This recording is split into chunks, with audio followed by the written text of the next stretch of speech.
Halo, selamat malam. Baik, perkenalkan nama saya Prasikasih Pembuka dengan NPM 33240067. Baik, di sini saya mau menjelaskan soal UTS dan UAS tentang nematerialisme, protozoa, dan Flaherty. Baik, di sini saya mau menjelaskan ciri-ciri umum dan karakteristik nematerialisme. Jadi yang pertama itu tubuh berbentuk silindris dan simetris bilateral. Yang kedua, tersusun atas lapisan kutirul luar yang melindungi tubuh. Yang ketiga, memiliki sistem pencernaan lengkap atau mulut dan anus terpisah. Yang keempat, tidak memiliki sistem peredaran darah atau sistem pernapasan. Yang terakhir, memiliki saluran saraf yang sederhana. Yang berikut, sistem pencernaan makanan dan alat gerak. Yang pertama itu mulut. Mulut terletak di ujung energiol atau depan tubuh, berperan memiliki kait di mulut untuk membantu menggerakkan mangsa. Yang kedua, faring. Dia berperan dalam menghisap makanan. Yang ketiga, usus. Usus dia berperan tempat terjadinya pencernaan dan penyerapan makanan. Yang keempat, alat gerak. Yang pertama itu, nematerialisme tidak memiliki alat gerak khusus seperti kaki atau sayap. Yang kedua, gerakan mereka dilakukan dengan kontraksi otot-otot loginturin di dinding tubuh. Yang terakhir, otot-otot bekerja melawan menyebabkan tubuh cair. Jadi berikutnya reproduksi pada nematerialisme. Jadi nematerialisme umumnya bereproduksi secara seksual karena sistem reproduksinya bersifat genokoris, yaitu alat kelamin jantan dan betinanya terpisah pada individu yang berbeda. Fertilasi dilakukan secara internal. Hasil fertilasi dapat mencapai lebih dari 10.000 telur per hari. Saat berada di lingkungan yang tidak menggunakan, maka telur dapat membentuk kista untuk perlindungan dirinya. Baik, selanjutnya saya mau menjelaskan penyakit yang disebabkan oleh nematerialisme. Jadi penyakit yang pertama itu dia Ascair-Lumbercules atau penyebab penyakit Ascariasis. Yang kedua itu menyebabkan penyakit kaki gajah. Yang ketiga penyakit pada mata melalui manusia. Yang terakhir dia menyebabkan strogenisasi yang hidup di usus halus. Jadi di sini teman-teman bisa melihat contoh hewan nematerialisme, yaitu ada kelompok ini termasuk cacing-cacing gelang, cacing tambang, cacing kremi, dan cacing rambut. Jadi di sini teman-teman bisa melihat gambar tersebut ya. Baik, selanjutnya saya mau menjelaskan tentang filum protozoa. Jadi filum protozoa ini terdiri dari uniseluler yang terdiri dari satu sel. Yang kedua, eukariotik yang memiliki inti sel yang dibungkus membran. Yang ketiga, heterotrof, yaitu tidak dapat membuat makanan sendiri dan harus mendapatkan nutrisi dari organisme lain. Yang terakhir, bentuk dan ukuran bervariasi, yaitu beberapa memiliki bentuk tetap, sementara yang lain dapat berubah-ubah. Baik, berikutnya saya mau menjelaskan tentang sistem reproduksi dan alat gerak.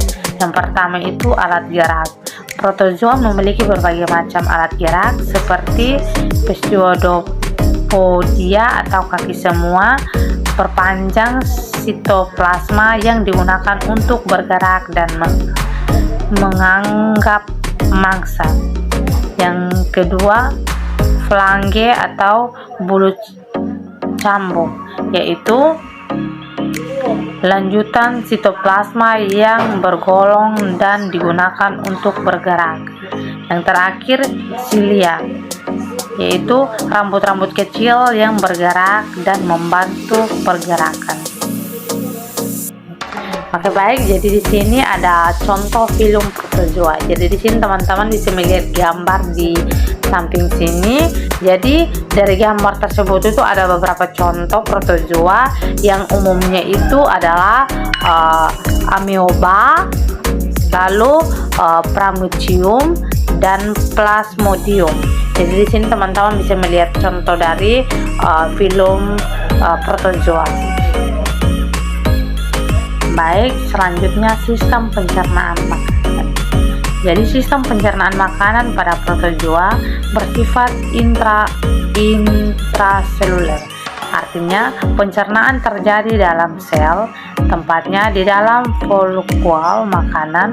Protozoa tidak memiliki organ pencernaan khusus seperti hewan multiseluler, melainkan menggunakan berbagai mekanisme untuk memasukkan makanan dan mencernanya. Penjelasan terakhir tentang film Platyhelminthes. Jadi ciri-ciri yang pertama itu bentuk tubuh seperti tubuh mereka seperti pipi dan tidak bersegmen. Yang kedua itu simetris, tidak memiliki simetris bilateral. Yang ketiga, lapisan tubuh mereka seperti hewan triploblastik, yang berarti memiliki 3 lapisan. Yang terakhir, tidak memiliki rongga tubuh, yang disebut juga asilomata, karena tidak memiliki rongga tubuh sejati. Baik, sistem pencernaan makanan. Jadi sistem pencernaan pada Platyhelminthes atau cacing pipi umumnya belum sempurna dan bersifat gastrovakular. Mereka memiliki mulut, faring, dan usus yang bercabang-cabang, tetapi tidak memiliki anus.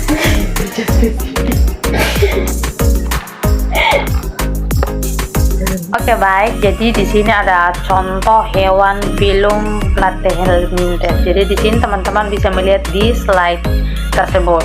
Jadi di sini Platyhelminthes dapat dibedakan menjadi 3 kas, yaitu turbelair atau cacing bulu getar, habis itu trematoda atau cacing isap. Jadi di sini teman-teman bisa melihat gambarnya ya.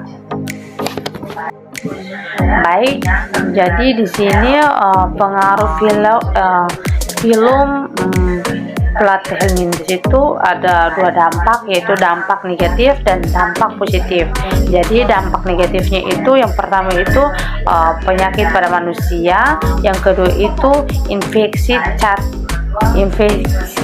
cacing tanah, yang terakhir itu gangguan pertumbuhan dan anemia. Kalau dampak positifnya itu yang pertama itu dapat dimanfaatkan dan penelitian ilmiah seperti memodelan sistem saraf. Yang kedua itu berperan dalam pengadilan hama secara alami atau sebagai indikator kualitas air. Jadi dari dampak negatif dan positifnya itu teman-teman bisa melihat di slide. Baik, penjelasan yang terakhir itu tentang sistem reproduksi dan alat gerak.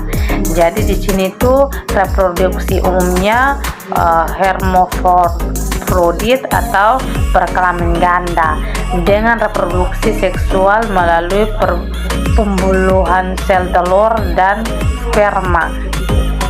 Yang kedua itu alat gerak pada platyhelminthes atau cacing pipi. Jadi teman-teman bisa lihat di slide tersebut ya.